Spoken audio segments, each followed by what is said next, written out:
ഇതാണ് നമ്മുടെ വെള്ളിപറമ്പ് ദേശത്തിന്റെ ഐശ്വര്യമായ അമ്മദേവി ഭഗവതി ഭദ്രകാളി കാവ്.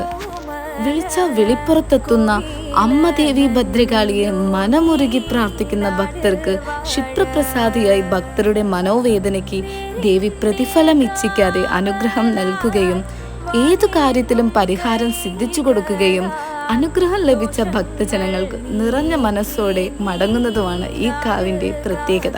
ദേശക്കാർക്കും ലോകർക്കും അവരുടെ സകല ദുഃഖങ്ങൾക്കും പരിഹാരം നൽകുകയും ഒപ്പം മനമുരുകി വിളിച്ച വെളിപ്പുറത്തെത്തുന്ന മൂർത്തിയാണ് പെരുമണ്ണാൻ മൂർത്തി. കൂടാതെ ഉഗ്രമൂർത്തികളായ കുട്ടിൻചാത്തൻ, കരുമകൻ, പറക്കുട്ടി, നാഗകാളി, ഗുളികൻ എന്നീ മൂർത്തികളും ഇവിടുത്തെ പ്രതിഷ്ഠകളാണ്. കോലം കെട്ടിയിറങ്ങുന്ന അമ്മ ഭഗവതിയുടെ വരസ്ഥിതിക്കായി കഠിന വ്രതാനുഷ്ഠങ്ങളോടെ നിരവധി സ്ത്രീ ഭക്തർ താലപ്പൊലിയെടുക്കുന്നു. ആ ഓരോ നിമിഷങ്ങളിലും മഹോത്സവം കൂടുതൽ ഭക്തിസാന്ദ്രമാക്കുന്നു.